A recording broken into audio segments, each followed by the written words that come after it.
Buenos días. Ahora vamos a seguir con la parte de funcional. Esta es un poco más demorada, entonces vamos a iniciar. Por favor, presten atención. ¿Qué es? Un conjunto de órganos formados por tejido nervioso encargado de recibir, procesar y dar respuesta a todo lo que sucede en nuestro entorno.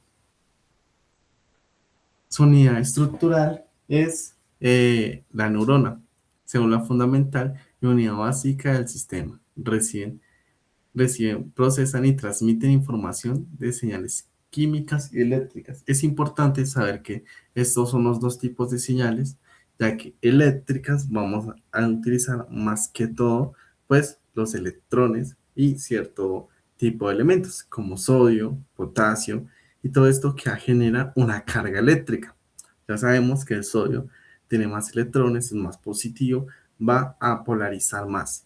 Y los químicos son los neurotransmisores que ya los habíamos visto, como las monaminas, que son tanto serotonina, dopamina, como otros tipos, incluidos péptidos, como ya sería GABA o glicina. Ahora vamos a hablar de la diferencia entre el sistema nervioso central y periférico. El sistema nervioso está conformado por encéfalo y médula espinal. Esto sería el sistema nervioso central. Más adelante les explicaré bien cómo vamos a dividir la diferencia entre encéfalo y médula espinal. Es importante porque van a ver la clase de reflejos. En la clase de reflejos van a saber que hay señales que llegan hasta el encéfalo y hay señales que llegan hasta la médula espinal. Y de esta manera podemos dar lo que serían los tipos de reflejos. Ahora tenemos el encéfalo. El encéfalo está conformado por cerebro, que tiene funciones voluntarias como pensamiento y memoria y emociones, cerebro de coordinación, el equilibrio y la precisión de los movimientos finos, troncoencéfalo, conexiones del cerebro y médula espinal, funciones vitales y médula espinal, que es la autopista de la información. Creo que en la anterior clase ya les había mostrado un poco de los fascículos, que están los que suben y los que bajan, que son tanto información sensitiva como información motora. Ahora, esta autopista de información va a dar mensajes del cuerpo hacia el cerebro y del cerebro hacia el cuerpo, tanto los ascendentes como los descendentes.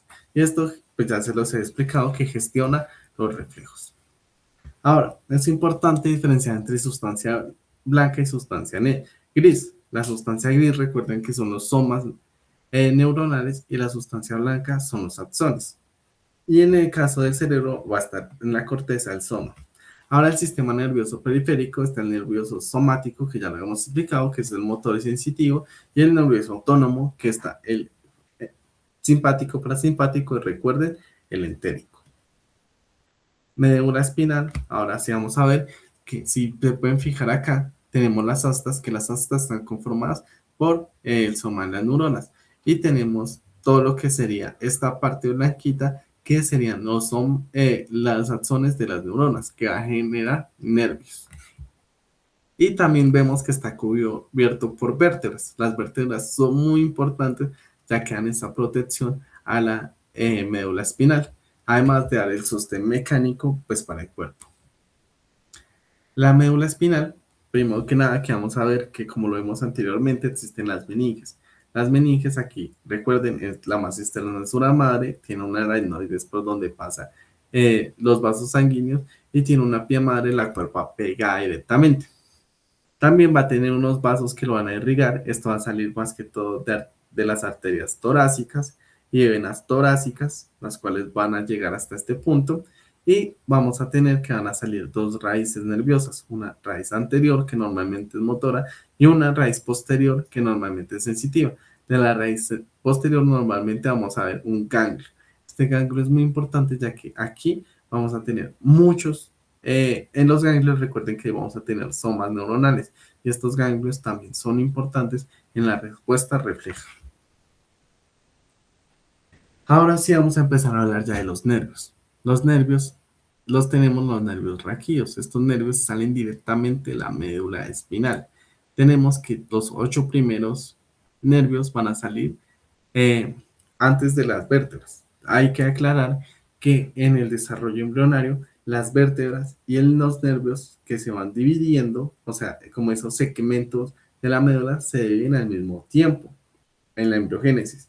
Pero en cierto punto, la médula deja de crecer y la columna va a crecer más que la médula, dejándonos que más o menos a la altura de L5 se va a terminar lo que es la médula espinal, como ven acá. Y ahí va a salir una cosa llamada cauda equina o cola de caballo. ¿Por qué es importante saber esto? Porque en la cauda equina no va a tener tanto riesgo de lesionarse, o si algo lo atraviesa no va a tener el mismo riesgo de generar parálisis en todos los segmentos de abajo, como si en todo lo que es la médula espinal.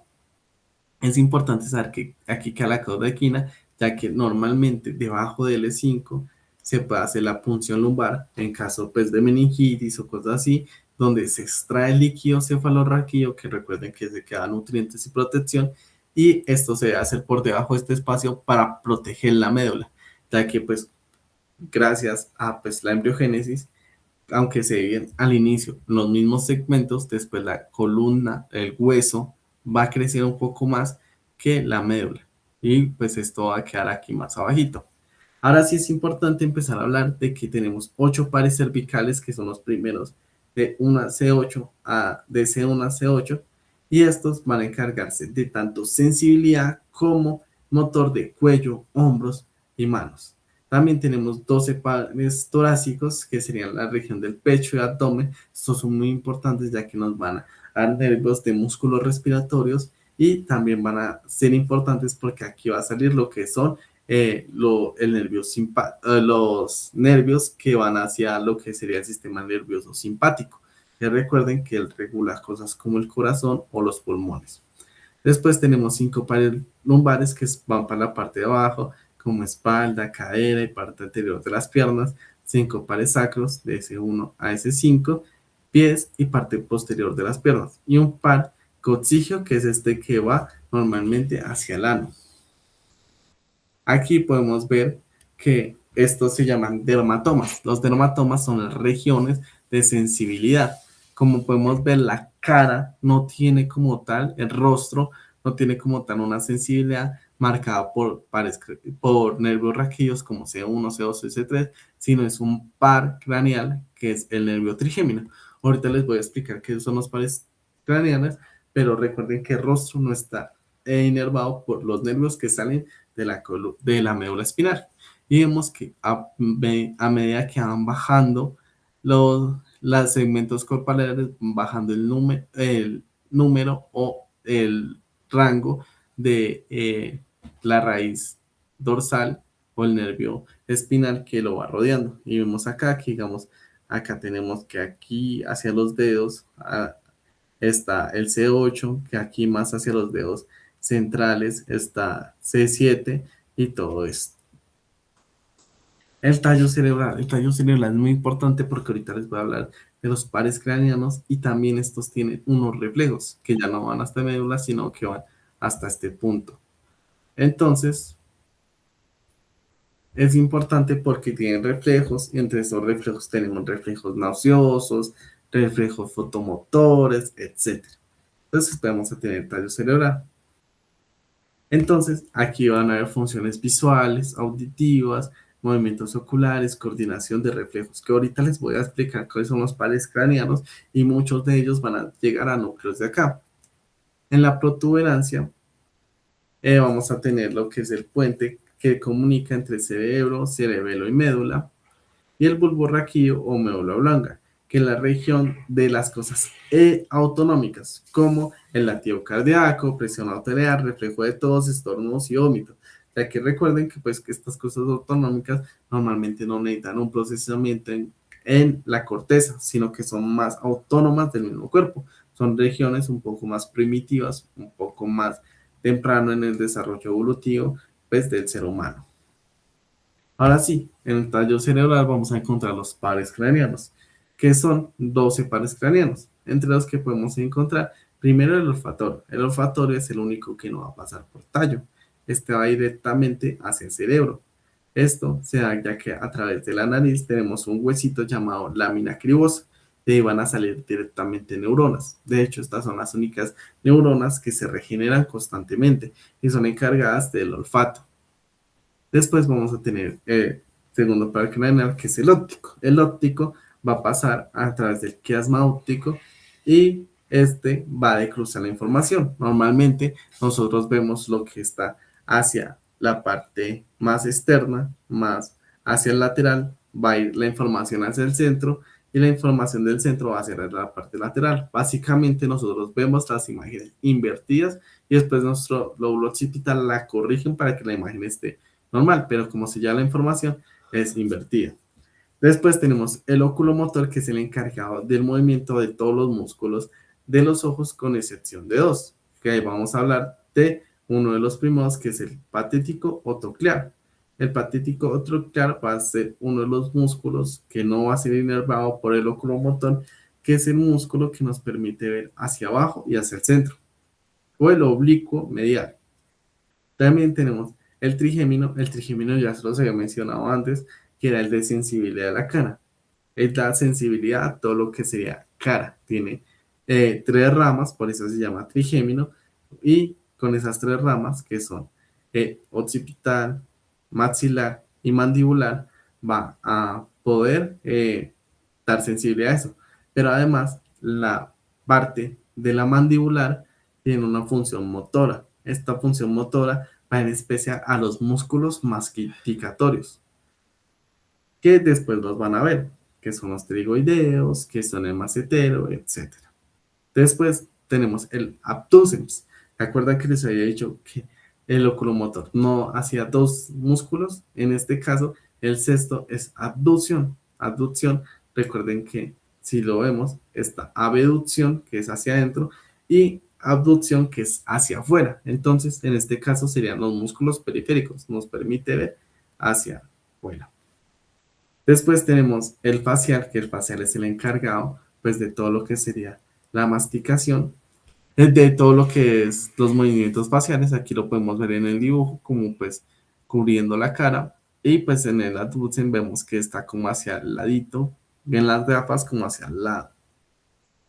Después tenemos el vestíbulo coclear, que aquí en el dibujito lo podemos ver en una hoja, en una oreja, pero es que este se va a dividir en dos partes, una parte vestibular y una parte coclear. El vestibular va a estar encargada más que todo de lo que sería la cóclea, equilibrio, y se puede alterar por enfermedades como vértigo posicional paroxístico o enfermedad de Meniere, pueden alterar este nervio.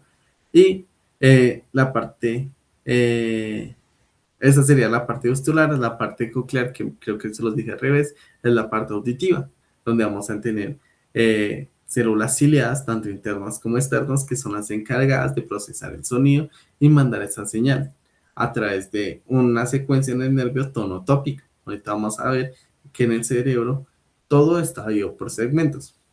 El glosofaringio va a estar más que todo, se me olvidó decirles del séptimo parte del facial, que va a estar encargado de la parte anterior de la lengua en cuanto a gusto.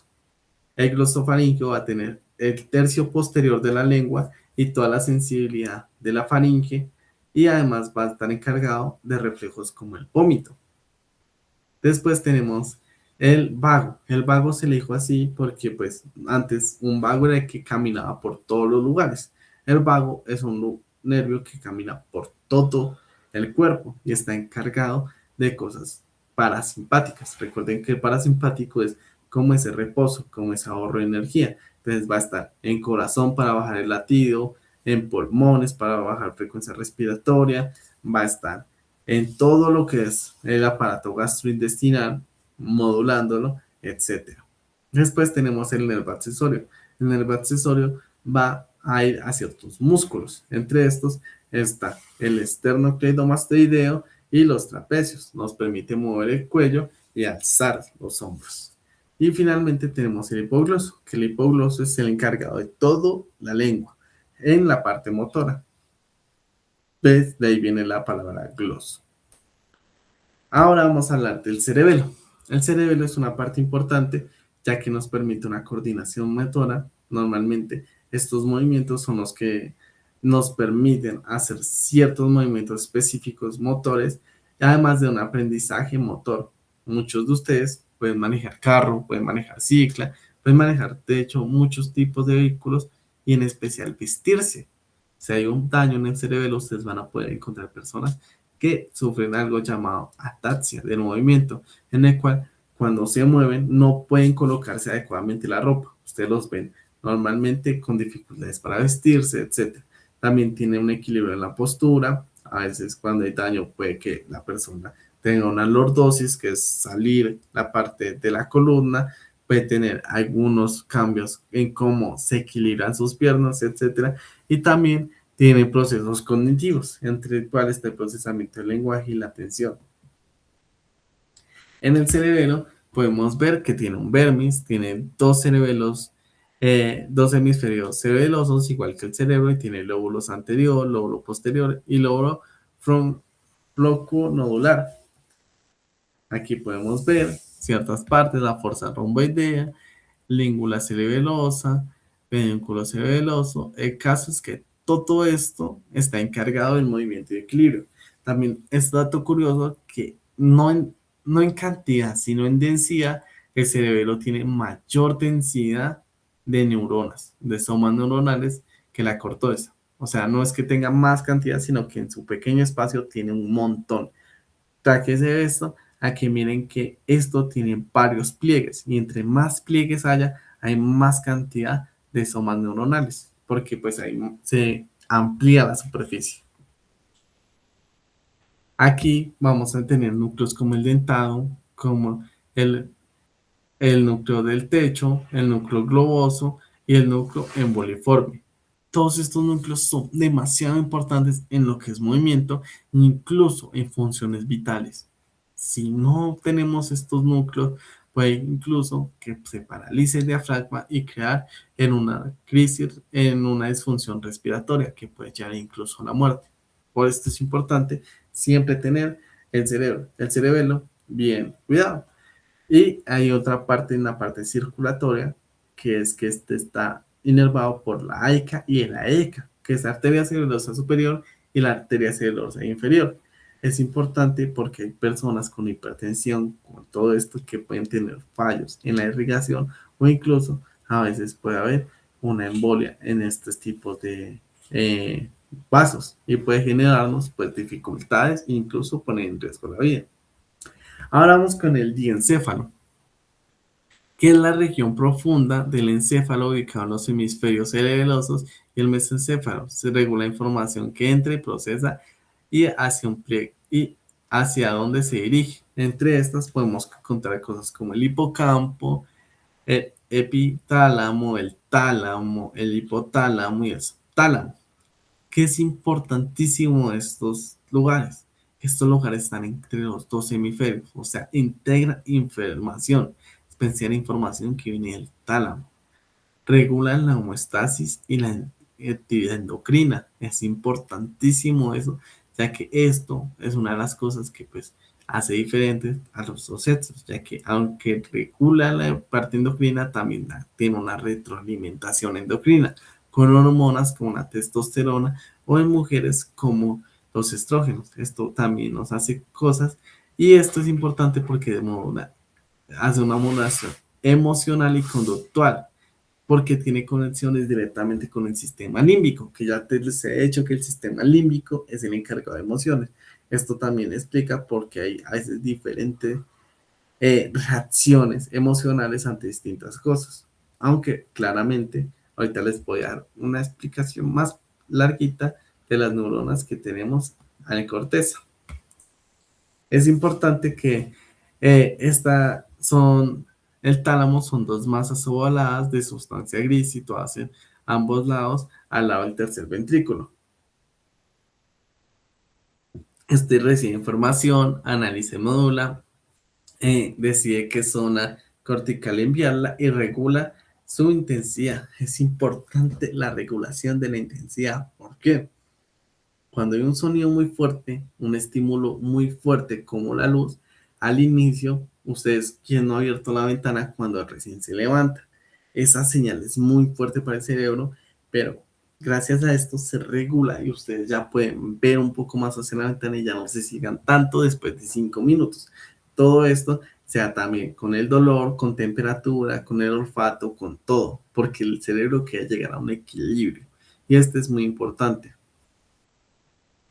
Toda la información que proviene del exterior debe pasar obligatoriamente por acá. ¿Por qué? Porque si no pasa por un filtro, puede que la señal está tan fuerte que nos pueda generar un daño más adelante.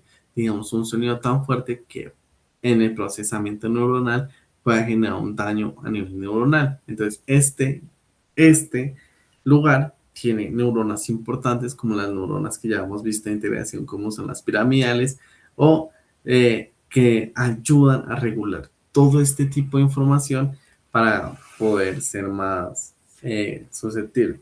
Aquí tenemos un poco de los núcleos. Estos núcleos claramente no se les van a preguntar de parcial porque pues realmente son muy difíciles. Solo es para mostrarles que el tálamo tiene bastantes núcleos que pues por ahora no es necesario que se aprendan. Más adelante, si alguno quiere ser un neurólogo, lo puede aprender, ya que esto es un poco complejo, no solo aprenderse los nombres, sino las funciones. Y vamos a hablar un poco de relaciones anatómicas, lugares donde pasan por ambos hemisferios.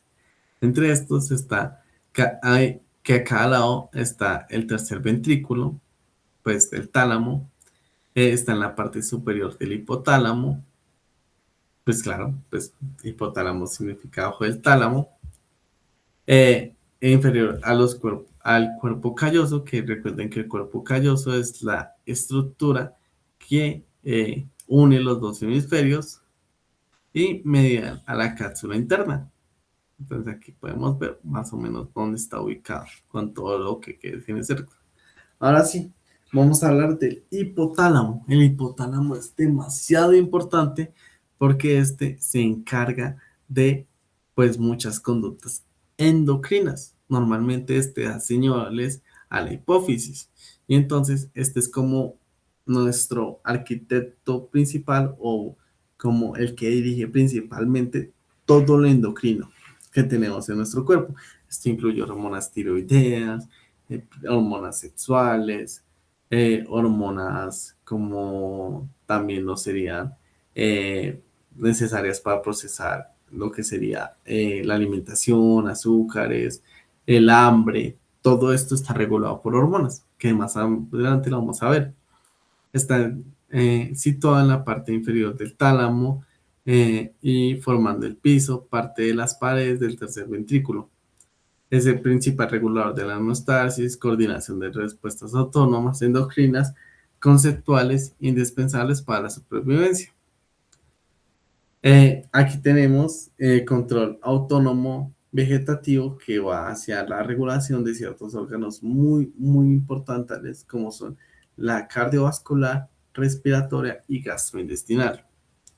Otras funciones están en la temperatura corporal, balance hídrico, hambre, sed y ritmo circadiano.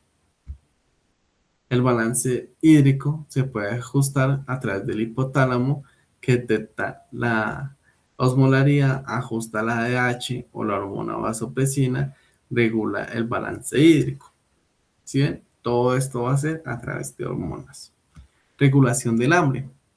Esto lo va a hacer ante dos importantes que son la grelina y la leptina. La grelina aumenta el hambre. Normalmente esta se puede ver alterada en personas pues que necesitan mucho alimento para saciarse o también a veces la testosterona en los hombres puede que inhiba un poco esto y pues a veces no han visto, hay veces que los hombres comen un poquito más y todo eso. Eso se puede por eso. La leptina es una hormona de saciedad y se da cuando hay demasiado tejido adiposo, como el cuerpo intentando ser regular. Es importante aclarar que hay enfermedades por estrés, que digamos una de las enfermedades catalogadas por estrés, porque hay mucha eh, cortisol, que es una hormona que se da normalmente el estrés, es la anorexia. Cuando hay mucha anorexia, la leptina sigue eh, se inhibe. O sea, aunque haya poquito tejido adiposo, la leptina sigue activando ese eje de saciedad, lo cual es patológico.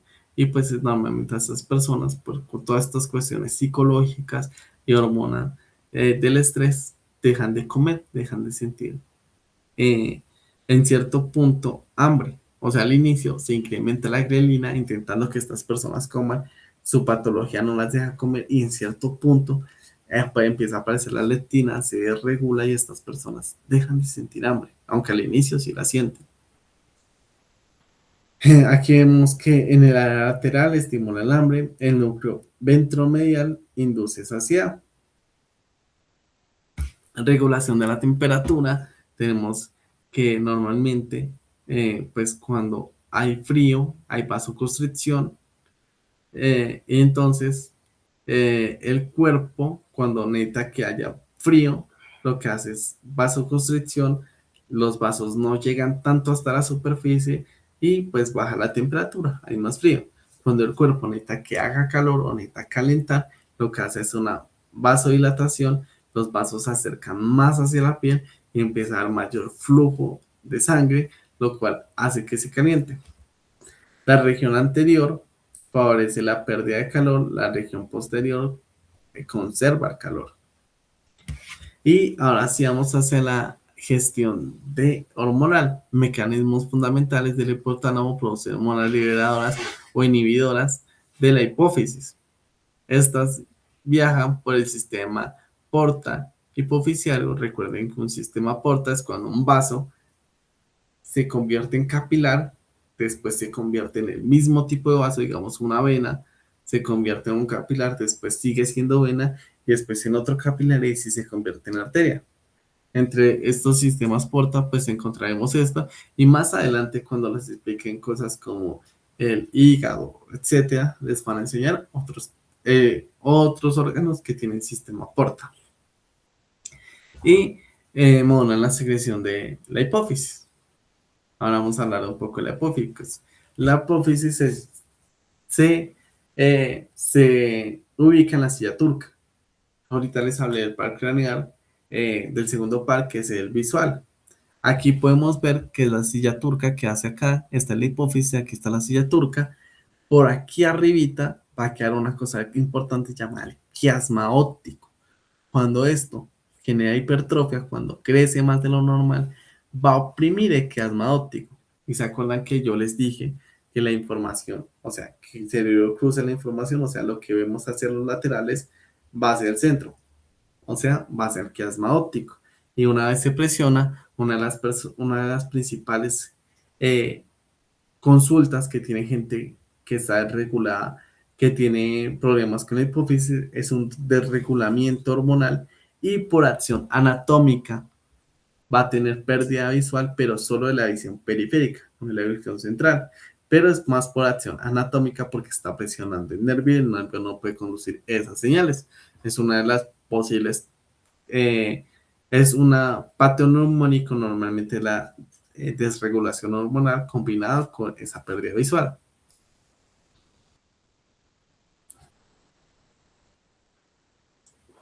La apófisis anterior o adenohipófisis, la que vemos acá, esta va a generar GH, que es la hormona de crecimiento, TSH, que es la hormona estimuladora de tiroidea, ACTH, que estimula la corteza suprarrenal. En la corteza suprarrenal vamos a tener hormonas como el cortisol, FSH y LH, que son las funciones gonadales que van a cambiar dependiendo del sexo, y la prolactina, que la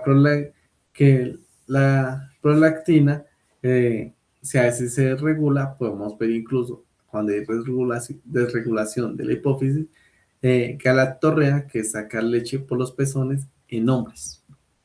También pasa en mujeres, pero pues es más pacto neumónico en hombres, ya que pues normalmente los hombres no deberían producir leche.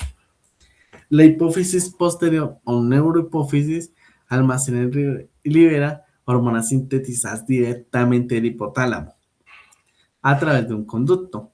Entre estas tenemos la ADH o vasopresina y la oxitocina, que la oxitocina es muy importante porque se libera en el momento del embarazo o cuando alguien está generando un vínculo con otra persona, también se libera oxitocina.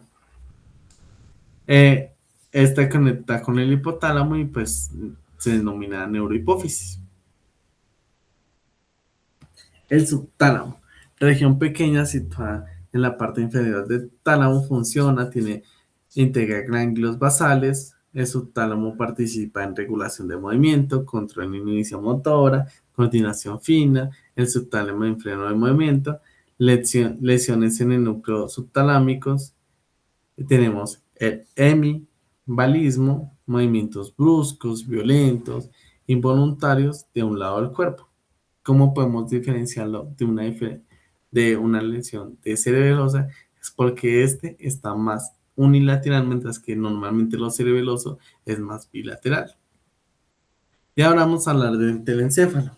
Recordemos que antes les dije que había más o menos, dependiendo de cómo lo queramos tomar, 7 a 6 lóbulos, que aquí en esta imagen vamos a ver 4: el parietal, frontal, temporal y occipital, pero también les dije que estaba en lo de que tiene que ver con todo lo que es el lóbulo de la ínsula. Recuerden que aquí también tenemos el prefrontal y pues toda la región emocional que se da también por acá. Entonces, estos son los lóbulos. Eh, Estos van a tener máximo de integración funcional del sistema nervioso central.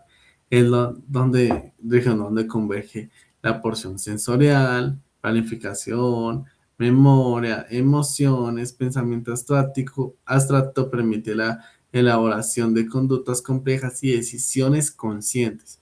Es importante y les vuelvo a aclarar que la mayoría de neuronas que nosotros tenemos es de integración, en especial en el lóbulo prefrontal. O sea, nosotros como seres humanos tenemos la capacidad de autorregular nuestras acciones y pensamientos, por lo cual, pues, nos denominamos a nosotros mismos seres pensantes por esta capacidad. Y muchas gracias por todo esto. Si tienen alguna pregunta, me pueden decir. Y suerte en su parcial.